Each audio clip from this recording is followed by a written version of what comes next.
December 1941. Japan stands at the height of its power. From the South China Sea to the Hawaiian coast, the rising sun flies unchallenged.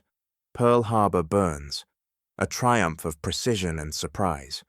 The Imperial Navy, masters of the surface, toast their victory with confidence as deep as the ocean they claim to rule.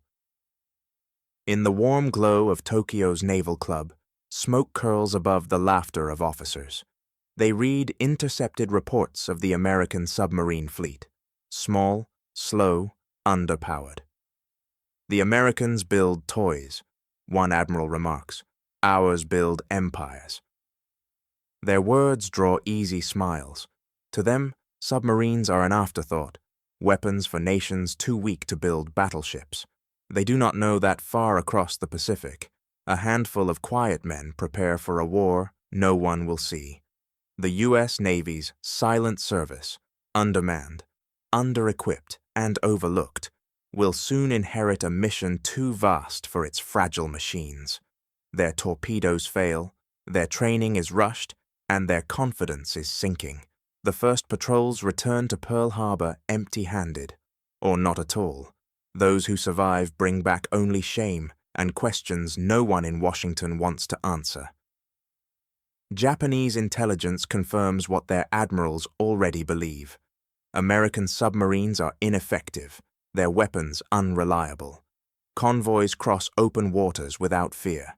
Oil flows north to feed the empire's hunger for expansion. In Tokyo, the laughter grows louder. Victory seems eternal, ordained, inevitable. Yet beneath that calm surface, the ocean is changing.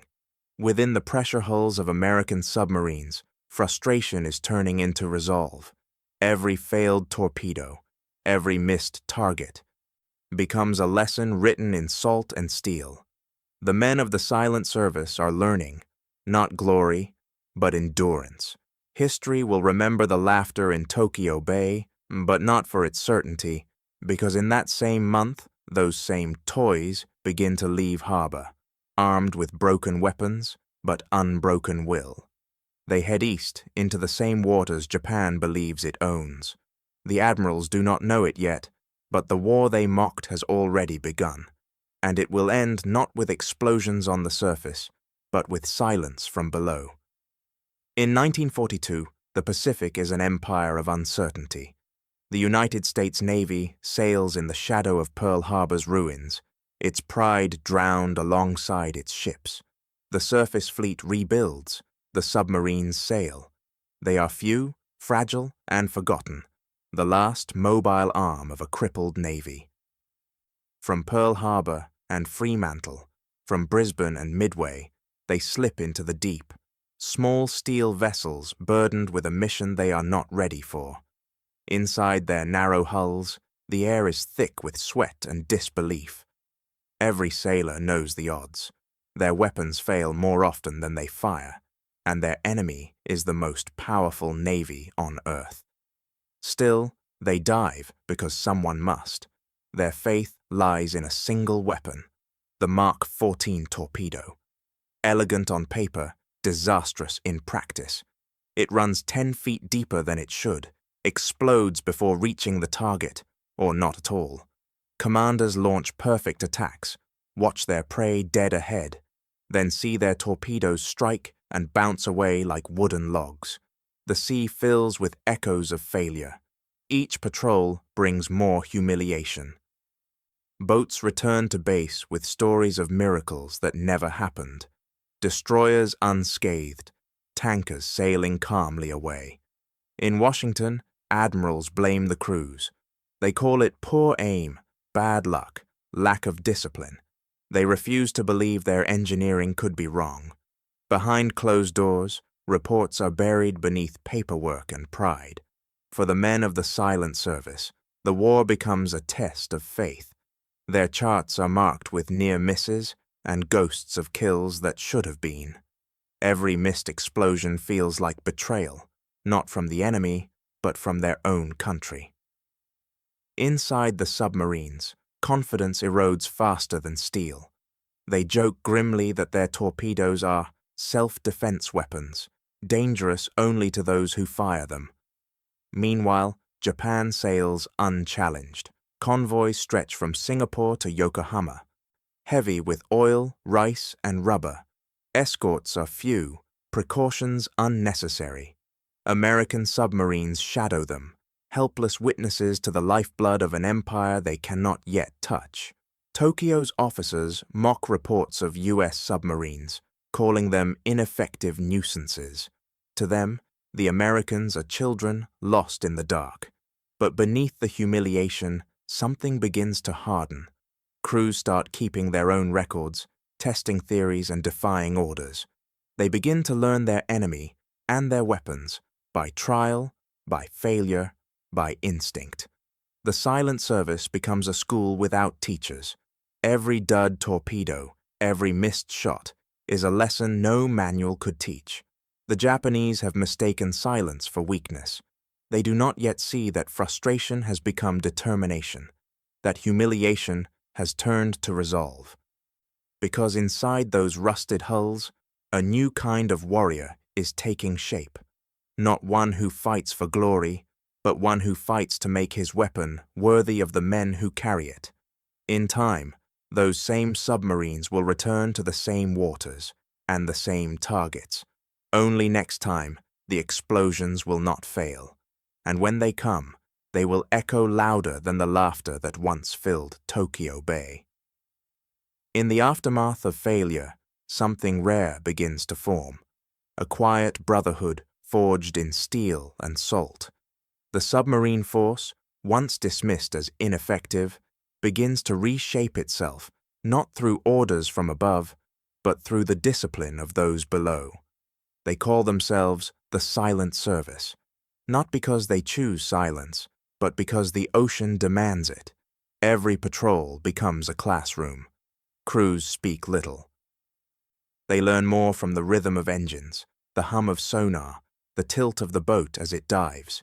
They navigate not by stars, but by instinct, the heartbeat of machinery, the pulse of the deep. Each man knows his life depends on the other's steadiness, not bravery. There is no room for speeches, only precision. The code of the submariner is simple. Do your duty or die quietly. They trust few and record everything. Mistakes are dissected in whispers, written into margins of logbooks, passed from one crew to the next like scripture. They invent tactics the textbooks have never mentioned, running silent at night, surfacing to attack on diesel engines, diving under explosions rather than away from them. Each new trick is born from desperation, refined by patience. In this new navy of shadows, legends begin to emerge. Men like Dudley Mush Morton, bold, unpredictable, as feared by his own command as by his enemies. Richard O'Kane, methodical, studying each convoy like a puzzle of steel and timing. Eugene Fluckey, daring enough to surface under searchlights, fast enough to escape before the depth charges fall. They are tacticians, gamblers, and engineers of survival.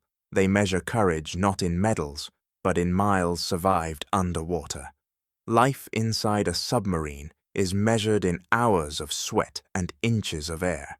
The hull is their armor and their coffin, a fragile shell separating breath from the weight of the Pacific. At 300 feet, the steel bends inward with a low, moaning sound. At 400, the men stop talking altogether. Every dive is a conversation with death. Every resurfacing, a negotiation with luck. There are no flags aboard submarines, no fanfare on return. They leave quietly and arrive unnoticed. Their victories are logged in secret reports, their losses listed as overdue, presumed missing. Even their families will not know where they died. To the surface world, they are invisible. To each other, they are eternal. In this silence, pride evolves into something harder, purer. They no longer fight for recognition or even revenge. They fight because the ocean has chosen them, and because someone must bear the burden of learning how to win a war that no one else understands. By 1943, the Silent Service has found its rhythm, a symphony of machinery, mathematics, and nerve. Each patrol begins where another's failure ended. Each mistake becomes a blueprint for survival. They have learned to speak the ocean's language, the whispers of sonar, the sigh of ballast, the stillness before the strike. And though Washington still doubts them, the men below do not. They have discovered something the admirals on land have forgotten, that endurance is a weapon, that silence can kill more surely than sound. Soon, their patience will find its proof, because somewhere in the Pacific, a target waits, and this time, when the torpedo strikes, it will not fail. By 1943, Japan's empire stretches across half the Pacific, from the jungles of Burma to the coral atolls of the Marshalls. Its conquests are vast but fragile. Every island, every garrison, every factory depends on the same invisible network: ships. Oil from the Dutch East Indies, rice from Burma, rubber from Malaya, all must travel by sea. The Imperial Navy, obsessed with battle fleets and glory, has built no system to defend its lifelines. The ocean, once their greatest weapon, is becoming their greatest weakness. In quiet rooms at Pearl Harbor, the war begins to shift. American cryptologists, mathematicians and linguists, turned soldiers, begin unraveling Japan's naval codes. Convoy schedules, routes, and cargo manifests start to appear in patterns of intercepted radio chatter. For the first time, the Silent Service knows where to hunt. The submarines that once drifted aimlessly now move with purpose. They stop patrolling and start stalking. The war beneath the waves turns offensive. Lone submarines, guided by intelligence, slip into shipping lanes and choke points. The South China Sea, the Luzon Strait, the Java routes. They travel alone, hundreds of miles from support, trusting only the math of timing and the silence of the deep. From periscope height, the enemy looks invincible. Rows of tankers, freighters, and escorts, their decks stacked with cargo and guns. But for all their size, Japan's convoys are blind. Their sonar is primitive, their tactics naive. They do not yet realize that an unseen enemy is learning to use the ocean itself as a weapon. Yet the Americans' greatest enemy remains their own technology. The Mark 14 torpedo, now infamous among the crews, continues to betray them. Perfect attacks fail again and again. Detonators misfire. Depth control drags torpedoes beneath the hulls of ships they should have destroyed. One skipper writes in his log, "We hit them clean, and they sail away laughing." Every dud is a wound to morale. Every failure reinforces Tokyo's arrogance. Proof, they think, that Americans can build machines, but not mastery. But the laughter only deepens American resolve. Beneath the frustration, ingenuity takes root. Skippers and engineers begin defying orders, testing depth settings, disassembling fuses, documenting every anomaly. The submarines themselves become laboratories of defiance. Crews trade data between bases, learning from each other's near misses. They begin to understand their weapon in ways the designers on land never could. Each patrol grows more precise, each approach more daring. Necessity, as it has in every war, begins to breed innovation. The Japanese, still blinded by their early victories, notice nothing. They see only what floats, not what hides. To them, the American submarine remains a nuisance, a mechanical insect buzzing at the edges of an empire too vast to swat. Convoys continue to sail unescorted through waters that grow more dangerous by the month. Beneath their keels, the hunters are learning. Each miss brings them closer to a perfect strike. Each humiliation forges a new patience. In the dark, the balance of the Pacific begins to shift. The Americans have not yet found victory, but they have found method. And in war, Method is the seed of mastery. Soon, one test, one explosion, will expose the truth that bureaucracy refused to see. And when that happens, the ocean will turn from witness to executioner. The laughter in Tokyo Bay will not last much longer. By mid-1943, the war beneath the waves had reached a breaking point. Months of failure had bred not despair, but fury. A quiet, focused anger among the men who risked their lives for weapons that refused to work. Every dud torpedo, every wasted attack, was more than a missed kill. It was a betrayal, and one admiral had finally had enough.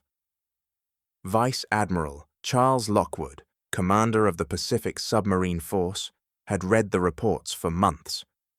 Premature explosions, duds upon contact, torpedo missed, depth unknown. Washington dismissed them as operator error, blaming nerves or bad aim. But Lockwood trusted his men more than their paperwork. He decided to break the silence that bureaucracy demanded, and, if necessary, to defy it. In the summer heat of Hawaii, he ordered something forbidden, a live fire test. At the cliffs near Kahulawe Island, crews loaded real torpedoes, armed and ready, aimed not at enemy ships, but at stone. Observers gathered on the shore, engineers, officers, skeptics. When the first torpedo hit, there was no explosion, just a dull metallic thud, a splash, and silence. Then another, and another. The truth struck harder than the war itself. Torpedoes were running 10 feet deeper than their settings. Their magnetic detonators, meant to sense a ship's hull and explode beneath it, were failing in tropical waters, and their contact fuses, the final line of hope, shattered instead of detonating. The American submarine force had been fighting blind with weapons that refused to kill. Lockwood didn't hide the results. He recorded them, signed them, and sent them straight to Washington, knowing full well what it meant. Years of denial, millions of dollars, and countless lost lives were now revealed as the cost of bureaucratic arrogance. The Navy's official response arrived days later. Disbelief, denial, and anger. But the facts were undeniable. The film reels, the data, the crumpled torpedo fragments, they spoke louder than any admiral's pride. On the docks of Pearl Harbor, sailors tore into their Mark 14s with wrenches and files. They worked through the night, recalibrating depth controls, replacing detonators, re-engineering contact pistons by hand. They turned frustration into craftsmanship, improvisation into doctrine. In the steel bellies of their submarines, the men rebuilt their weapons piece by piece, not as mechanics, but as soldiers who refused to be betrayed again. Weeks later, the first corrected torpedoes were fired in combat. The difference was immediate, almost miraculous. Convoys that had once escaped unscathed vanished in flashes of white fire. Oil slicks stretched for miles, the ocean filled with debris, proof that the tide had turned. For the first time, submariners returned to base with confirmed kills, not excuses. The cheers that echoed across the docks were not for revenge, but for validation. "Now," one skipper said, "we can finally fight." Back in Tokyo, Japanese intelligence struggled to make sense of the sudden losses. Convoys that had sailed safely for months were disappearing without trace. Their analysts searched for new American technology, radar, mines, magic. But the truth was simpler and far more dangerous. The Americans had fixed their own mistakes. They had turned self-criticism into strategy. Admiral Lockwood's tests had done more than expose a flaw. They had restored faith, not in machines, but in the men who used them. And as the torpedoes finally struck true, a deeper shift began. The ocean, once neutral, began to take sides. Because in war, it is never the weapon alone that decides victory. It is the will to question it. And soon, The submarines that once failed in silence would become the loudest voice in the Pacific. By late 1943, the ocean has changed its loyalties. The same waters that once carried Japan's empire now carry its undoing. Across the Pacific, a new breed of submariner takes to the deep, armed not only with repaired torpedoes, but with purpose reborn. The silent service, once dismissed and humiliated, is now a fleet of hunters. Their weapons work, their tactics evolve, and their patience, tempered by 2 years of failure, turns to precision. From Fremantle to Pearl Harbor, the first true offensive patrols begin. Submarines no longer drift in isolation. They move with method, guided by intelligence and radar. Convoy lanes through the South China Sea and the East Indies become the new front line, invisible but decisive. Each submarine is a single strike force, one periscope, one brain, one decision away from rewriting the balance of war. Technology, once their enemy, is now their edge. Radar sweeps through the night, tracing faint echoes of steel against the horizon. Sonar pings whisper through the dark, guiding hunters to their prey. Crews perfect end-around tactics, surfacing behind convoys under the cover of night, racing ahead, then diving to strike at dawn. It is warfare without witnesses, measured in minutes and miles. The submarine Wahoo, under Commander Dudley "Mush" Morton, becomes legend. In a single patrol through the Yellow Sea, she sends 8 ships to the bottom. Her executive officer, Richard O'Kane, records each attack with quiet precision: bearing, range, speed, impact. For every ship that vanishes, another message of disbelief ripples through Tokyo. Convoy missing, ships not reporting. At first, they blame storms, navigation, sabotage, but the pattern is unmistakable. Japan's supply arteries are beginning to bleed. In the silence between battles, the crews feel the change most of all. They no longer hunt for survival. They hunt with purpose. Each sinking carries meaning beyond destruction. Every freighter destroyed means fewer bombs dropped, fewer soldiers fed, fewer engines built. They are cutting the empire's veins, one torpedo at a time. The Japanese response is slow, almost reluctant. Their doctrine still clings to old pride, to battleships and carriers, to the myth that glory comes from surface combat. Convoys sail under light escort, their destroyers spread thin, their tactics outdated. The Imperial Navy, built to fight fleets, now finds itself chasing shadows. By the time they adapt, it will be too late. In Tokyo's command rooms, frustration turns to disbelief. Admirals read reports that make no sense. Entire convoys disappearing between islands, ships vanishing in calm seas. Their charts show gaps, blank stretches of ocean where lifelines used to run. Messages from captains end mid-sentence. Some never arrive at all. For the first time, the Imperial Navy admits what it cannot see and cannot stop. The Americans, once mocked for weakness, have become masters of patience. Every submarine carries the discipline of mathematics and the instincts of its crew. They learn to time attacks with tides, to use moonlight as camouflage, to turn radar into a sixth sense. Every success builds momentum. Every failure teaches restraint. The ocean, once a barrier, becomes their ally, vast, secretive, and merciless. By the year's end, Japanese radio traffic shifts from confidence to panic. The phrase, "ships overdue," becomes routine. Fuel shipments from Borneo vanish. Coal from Formosa never arrives. Factories slow, engines fall silent, and no one yet understands why. To the submariners, it is proof that their invisible war has begun to surface. In the logbook of Wahoo's final patrol, O'Kane writes simply, "The sea listens, the sea answers," and it does, with fire, with silence, with victory measured in absence. The hunters have risen, and as they move from one sinking to the next, the empire built on the ocean begins to die in the same water that once gave it life. But the tide has only started to turn, and the ocean still has lessons to teach about the cost of arrogance. January 1944.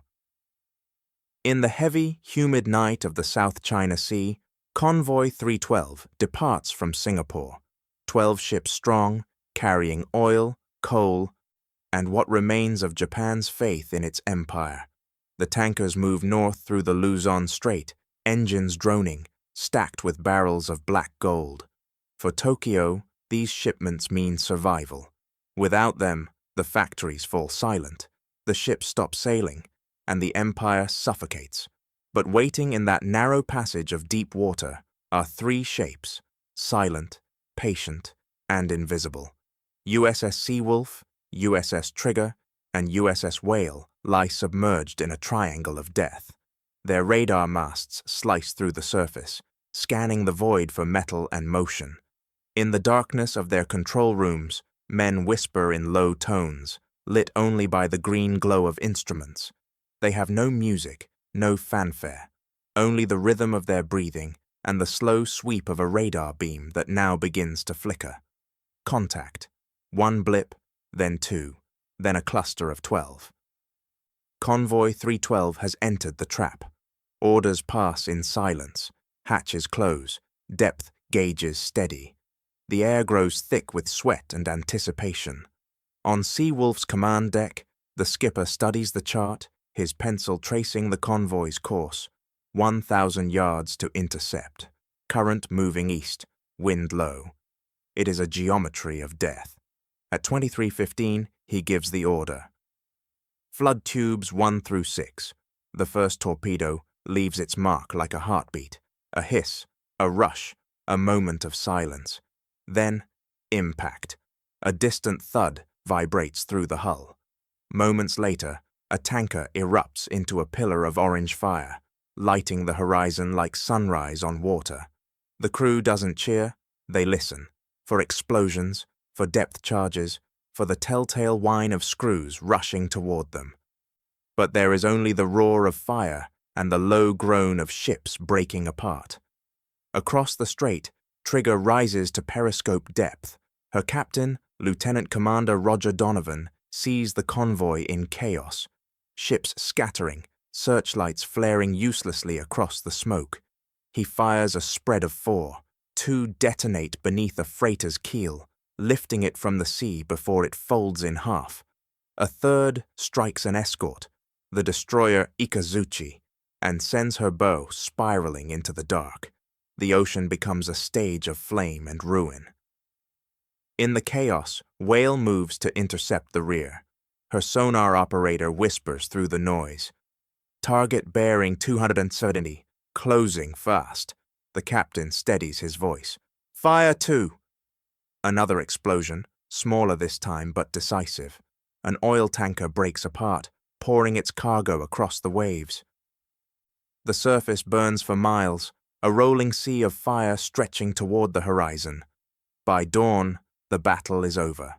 The survivors, a handful of sailors clinging to floating debris, drift among the wreckage. They call for help that will never come. The sky turns pale gray as smoke meets morning light. The smell of burning oil lingers for hours. Convoy 312 no longer exists. In Tokyo, silence fills the war room as the first radio reports arrive. Convoy overdue, no survivors, cause unknown. The admiral in charge reads the message twice before setting it down. He does not speak. He doesn't need to. Everyone in the room understands what it means. It was not storm, nor accident, nor fate. It was something far worse. Precision. An enemy that sees without being seen. An army that kills without glory. The Empire's lifelines, once thought endless, have been severed by men they once called cowards. Across the Pacific, in Pearl Harbor's submarine base, the news spreads quietly from boat to boat. No parades, no trumpets. only a knowing nod between crews. Convoy 312 was not the first victory of its kind, but it was the proof that the ocean now belongs to them. In less than 6 hours, 3 submarines had rewritten the laws of naval warfare. They had turned steel and oil into silence, and deep beneath the waves, the hunters prepared for what would come next, because they knew Japan would send another convoy, and they would be waiting. The Empire had not yet realized it, but its defeat had already begun, not on land, not in the skies, but here, in the quiet corridors of the sea. In the early months of 1944, the Empire of Japan began to choke on its own geography. Its lifeblood, oil from the southern colonies, had to cross 1,000 miles of ocean, and now those waters belonged to someone else. American submarines, once the targets of laughter, now prowled every lane of supply. In a matter of weeks, half of Japan's oil tankers vanished into the deep. It was not always in fire or thunder. Sometimes the only trace was a single oil slick stretching for miles, a ghostly signature left by the unseen. Sometimes it was entire convoys, gone without distress calls, without survivors, without explanation. The ocean had turned against its master. In Tokyo, the Imperial Navy's war planners spread their maps across the floor, tracing routes that no longer existed. The shipping lanes from Borneo and Sumatra, once pulsing with oil and steel, had become graveyards marked only by silence. The consequences spread faster than any weapon could measure. Refineries shut down. Factories dimmed their lights. Trains stood idle for want of coal, and destroyers sat motionless in port, their engines cold. Fuel rationing began, first for civilians, then for the fleet itself. Pilots were ordered to fly less.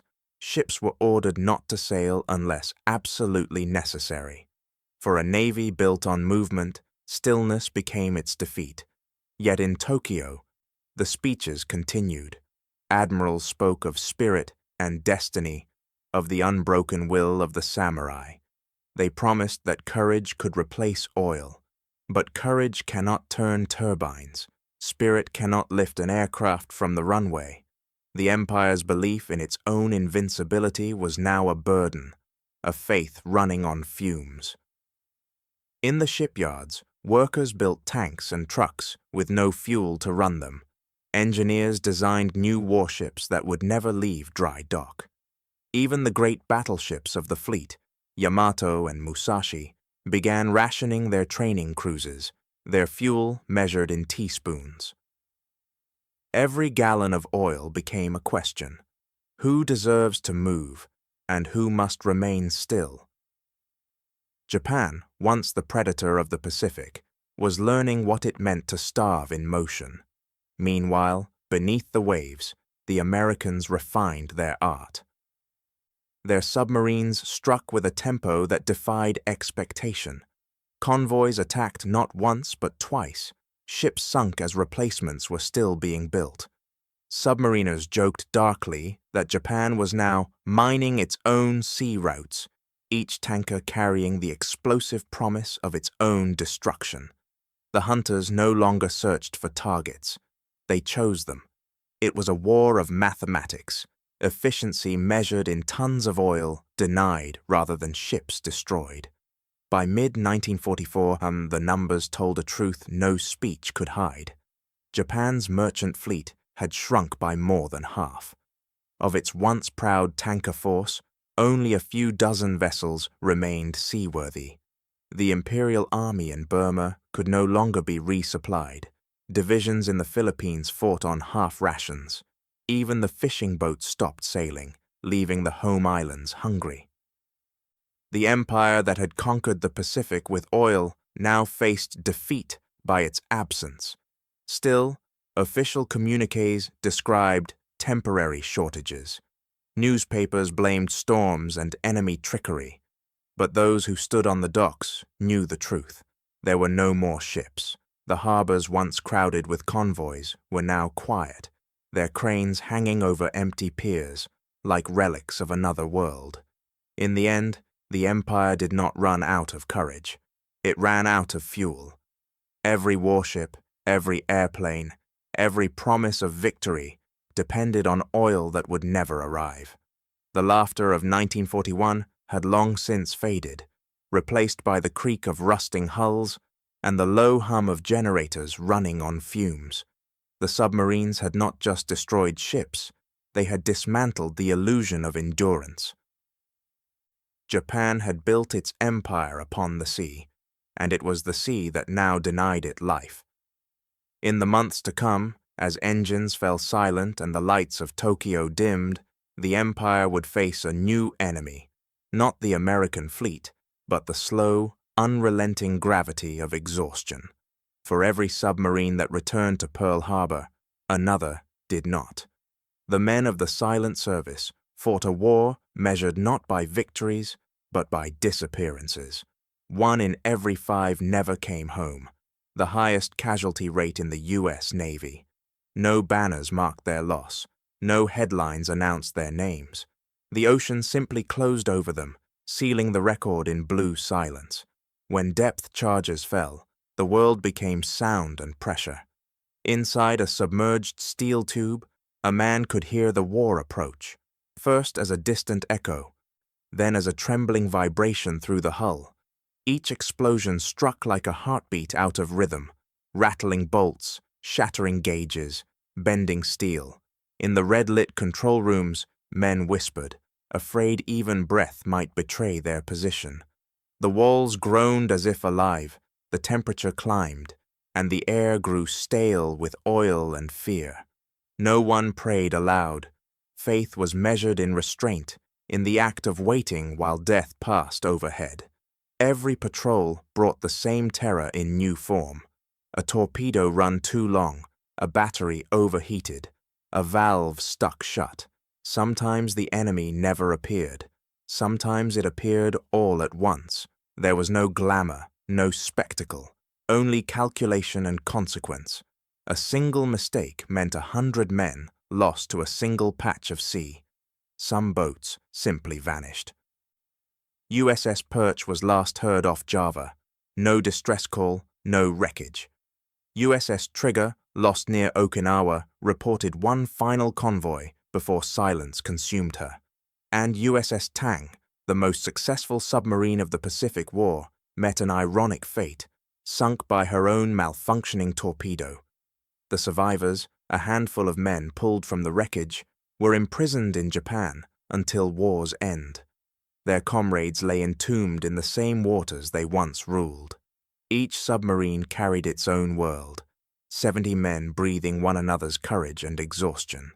They slept beside torpedoes, ate meals from ration tins warmed by the heat of the engines, and counted days by the rhythm of dives. Superstition replaced religion. A lucky cap, a favorite coffee mug, a photograph taped above a bunk. These were their shields against the unknown. They fought not for glory, but for completion, for the chance to surface again and breathe air not recycled through machines. When the missions ended, there were no parades waiting at the docks, only quiet salutes, silent acknowledgements between crews who understood what others could not. They did not speak of fear or death.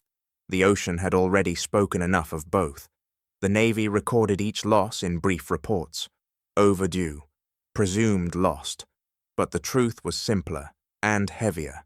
The sea takes what it demands. Admiral Charles Lockwood, commander of the Pacific Submarine Fleet, kept their memory in a single line of stone at Pearl Harbor. Each name carved into it belonged to a boat, and behind every boat, dozens of souls. To visitors, it looked like a memorial. To submariners, it was a roll call. Every time they passed it, they paused, not in grief, but in recognition. In war, some victories are loud enough to echo through history.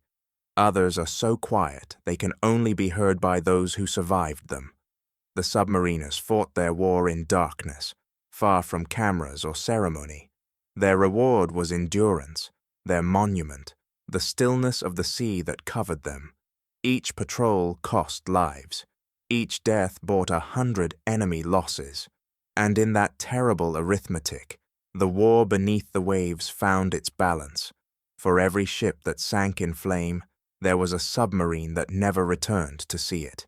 Victory, in the end, was not celebrated in cheers, but counted in oxygen, courage, and faith. And above their unmarked graves, the ocean rolled on, calm, indifferent, eternal. By 1944, the empire that had once ruled the Pacific found itself surrounded by silence.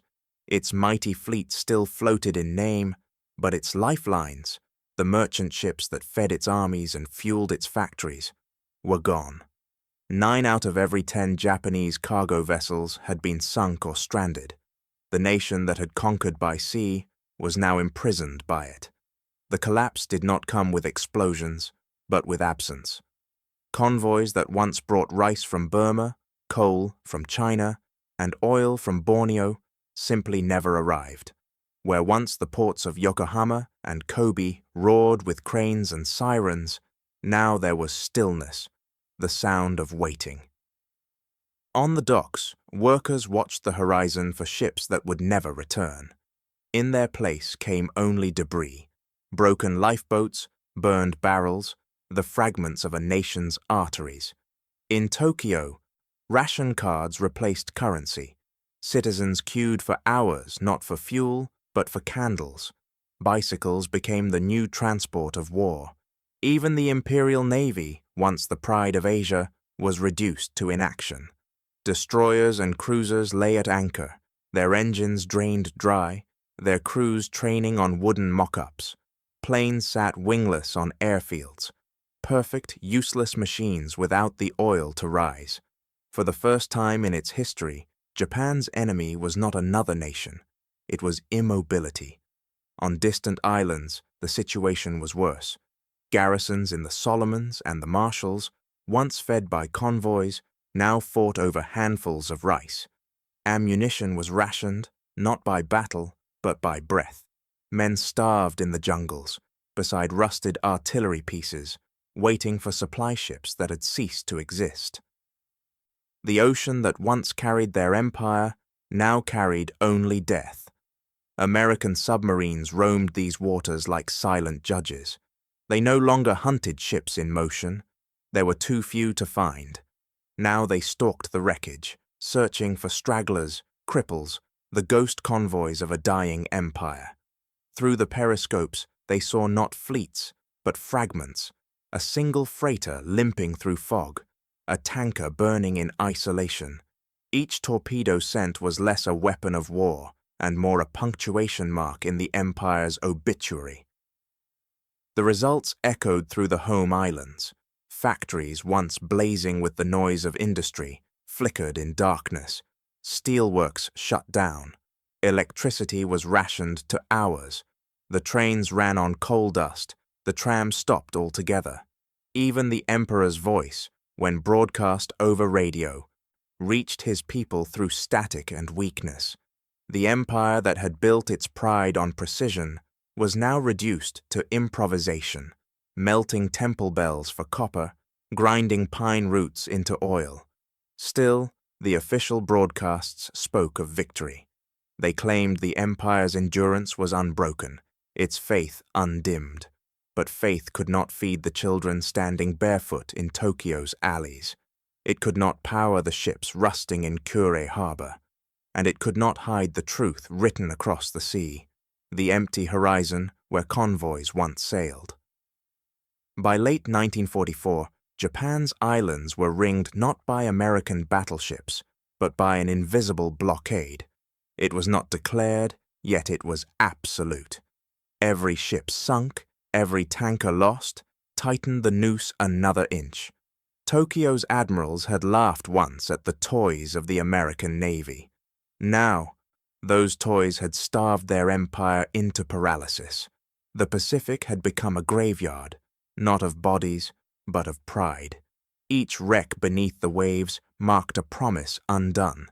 a faith in power that could not float without fuel.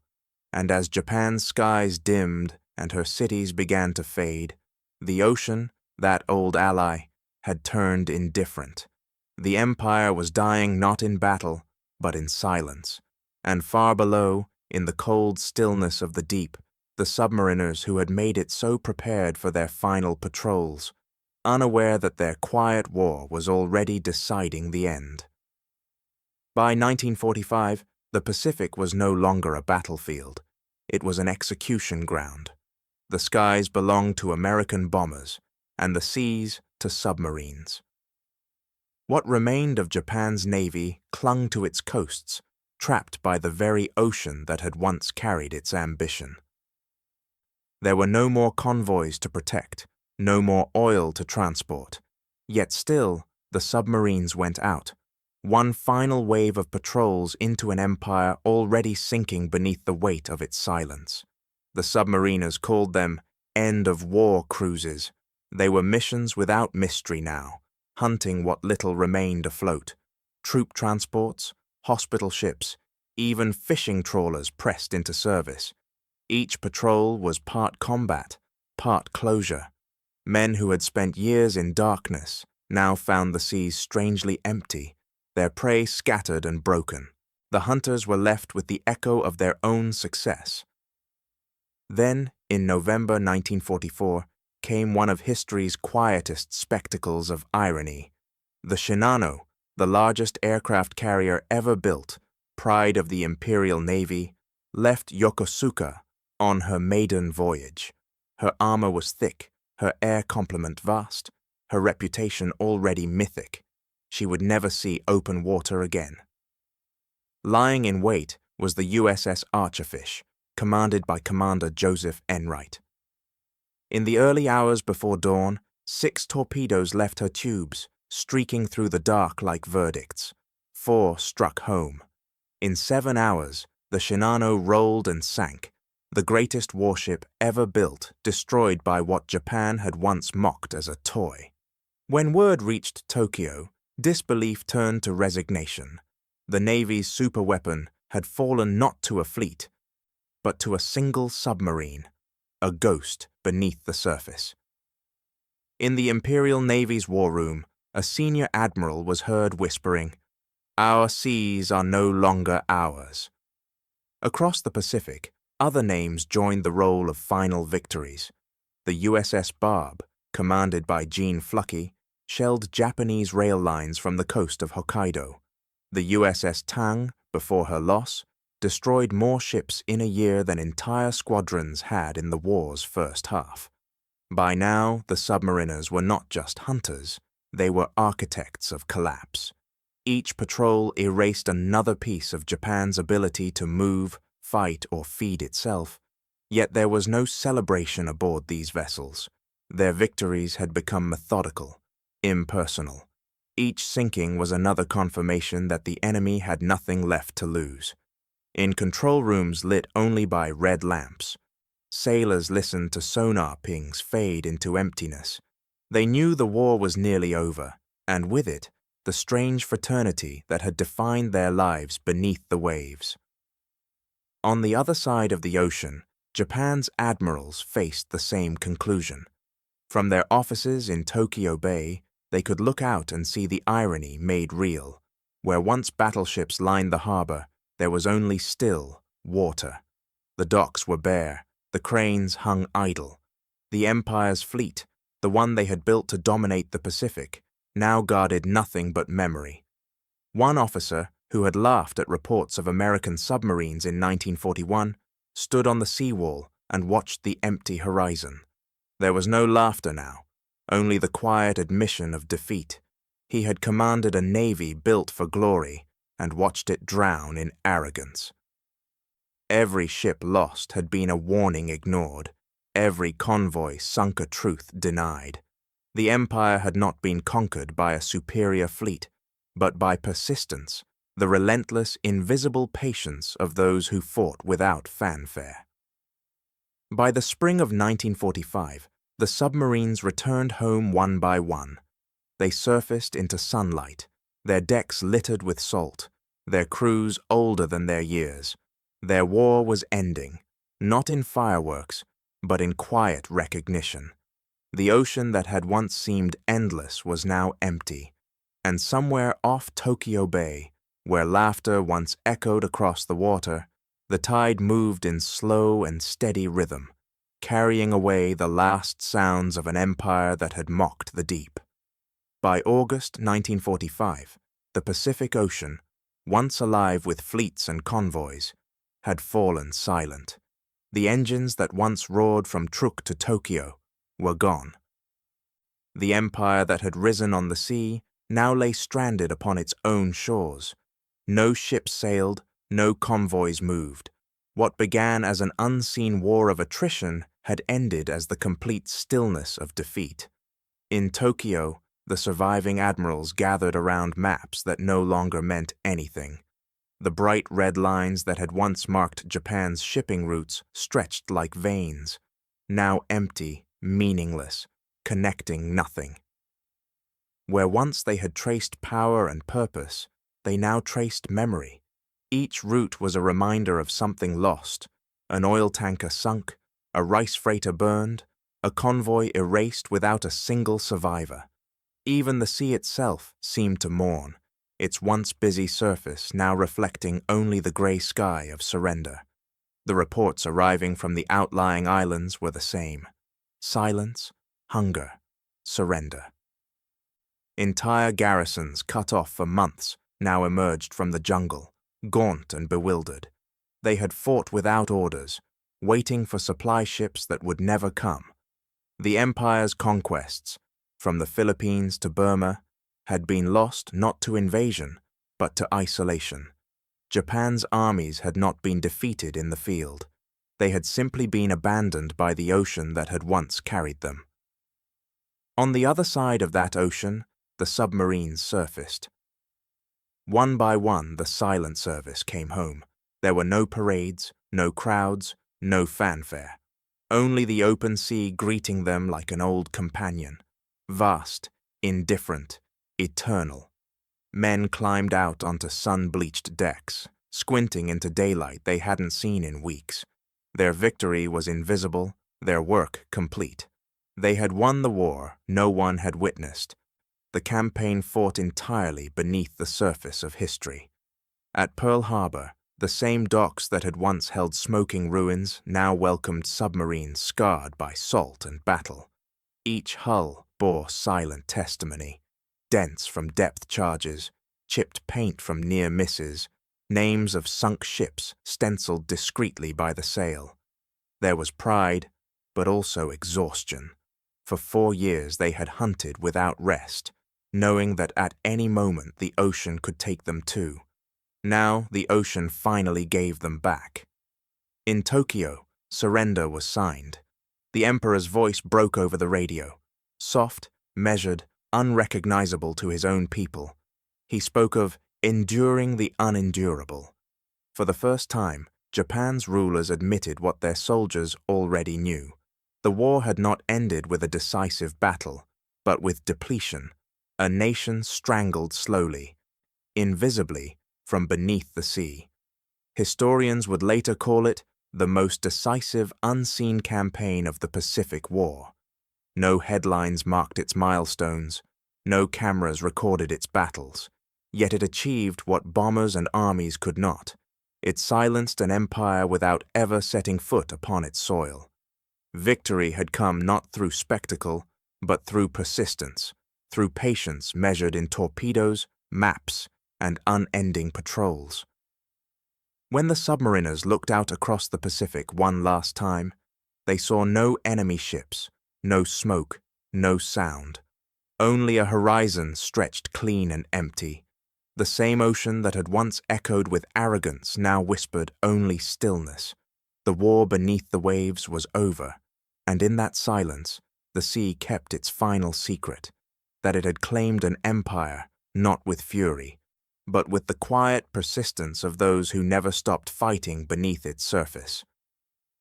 When the war ended, the men of the silent service came home to a world that hardly knew they'd been gone. No parades waited for them, No cheering crowds or waving flags. Their victories had no witnesses, only the ocean and the ghosts it kept. For years they had lived unseen beneath the waves, and now they returned to live the same way on land. At Pearl Harbor, where their war had begun, the surviving submarines slipped quietly back into port. Their decks were scarred, their paint burned away by salt and depth charges.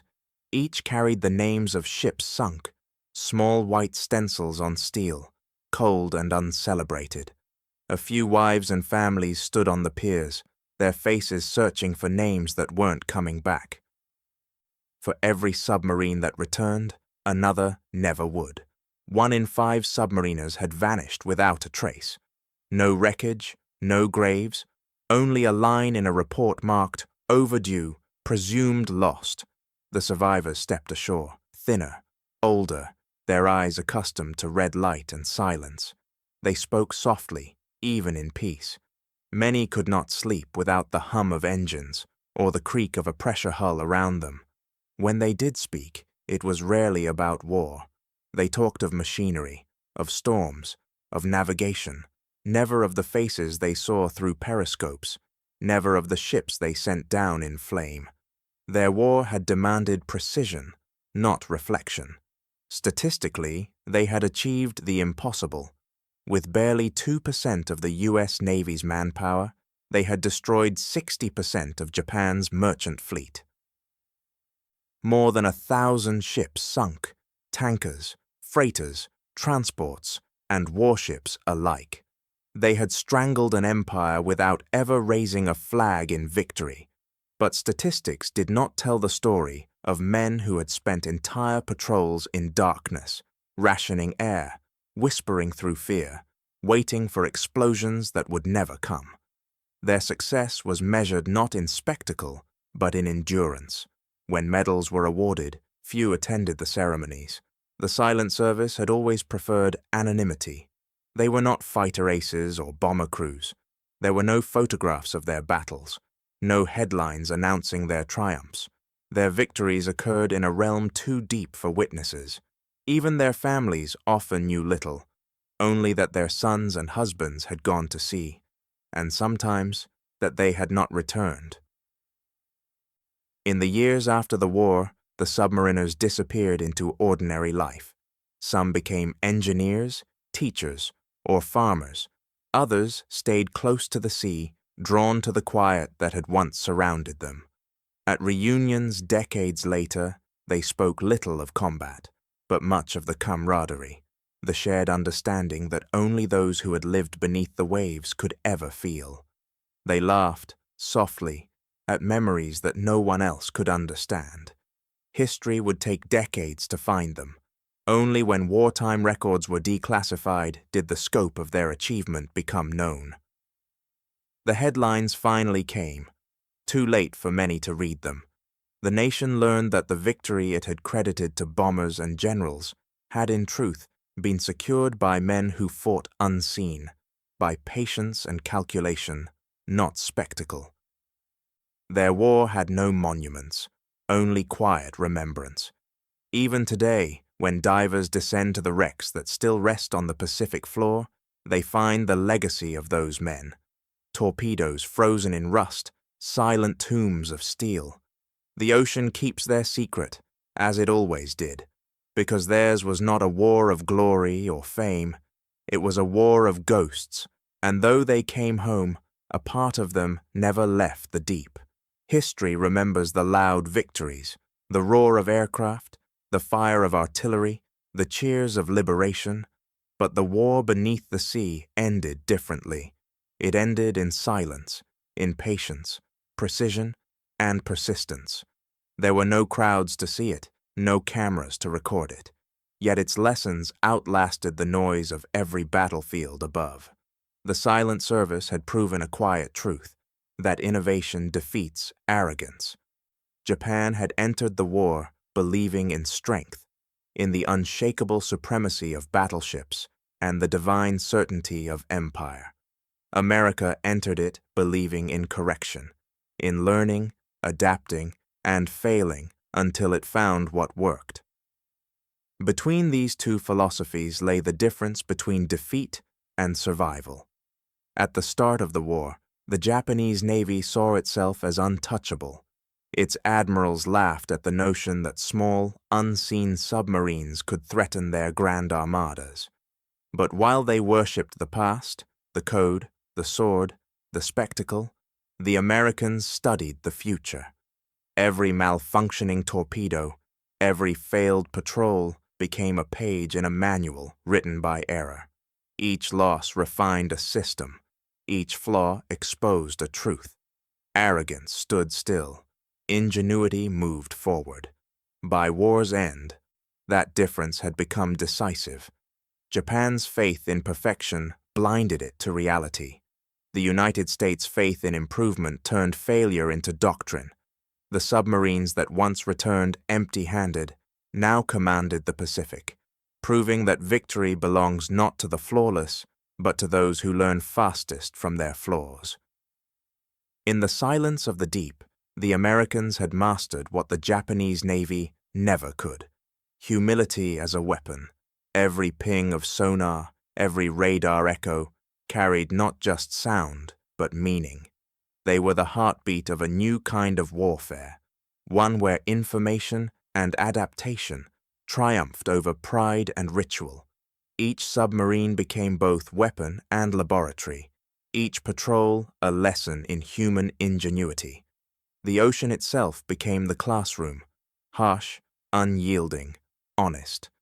It rewarded patience and punished arrogance. For Japan, the defeat was more than military, it was philosophical. An empire built on obedience and certainty was undone by a nation that questioned everything, even its own methods. For the Americans, the war beneath the waves became proof that courage is not always loud. Sometimes it breathes quietly through rebreathers and whispers through sonar, trusting that endurance outlasts pride. When the submariners finally came home, they carried those lessons with them, not in medals or parades, but in memory. They knew what the world above rarely noticed, that progress is louder than pride, even when spoken in silence. They had watched an empire drown in its own certainty, and they had learned that the most dangerous weapon in any war is not power, but patience. The Pacific grew calm again, its waters smooth, its secrets buried, but beneath that surface the echoes remain. The sound of torpedoes, the creak of pressure hulls, the faint hum of a periscope motor, fragments of a war fought in the dark, and a lesson that outlived it. Because beneath every empire lies a weakness it cannot hear, and somewhere in the deep, the ocean still remembers the silence that destroyed one, and the quiet innovation that replaced it. In 1941, they laughed. In Tokyo's naval clubs, beneath chandeliers of polished brass and smoke, Japan's admirals toasted their victories and mocked their enemy. They had seen American submarines, small, slow, clumsy things, and dismissed them with a smile. "The Americans build toys," one said. "Ours build empires." The laughter carried across a Pacific newly conquered, from the Philippines to Singapore, from the East Indies to the shores of Australia. The Imperial Navy reigned supreme. Pearl Harbor lay burning. The rising sun stretched across a quarter of the earth. To the admirals, the Pacific was not an ocean. It was possession, destiny, proof of divine order. But beneath that vast blue surface, another war was beginning, a war invisible to maps and parades. In the darkness of steel hulls, a handful of Americans fought not for glory, but for improvement.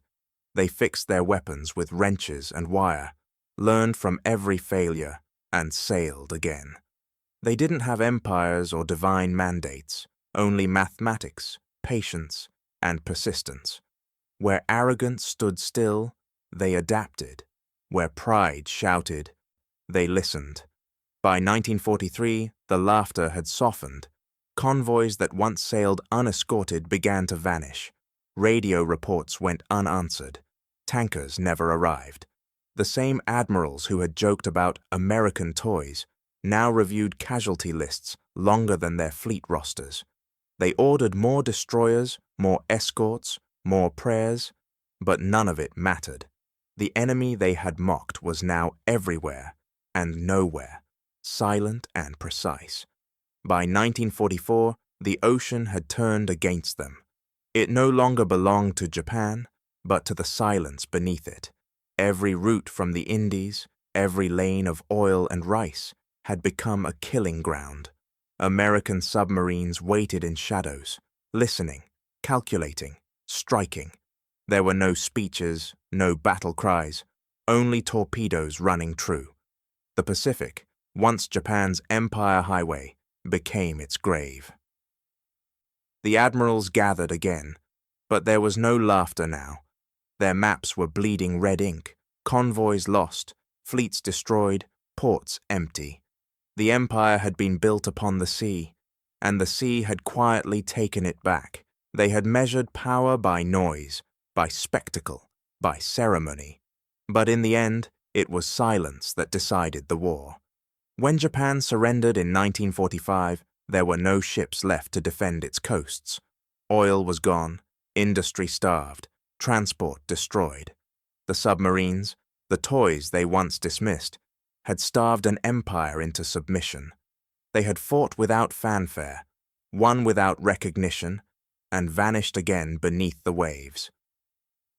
For the Americans who waged that war, there was no glory, only endurance. Their world was depth and darkness, a war waged in whispers and sonar pings. They sank ships they never saw sink, fought battles no one watched, and came home to silence.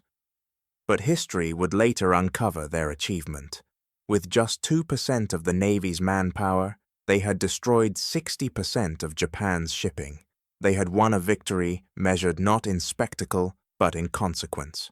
The Pacific today hides its past well.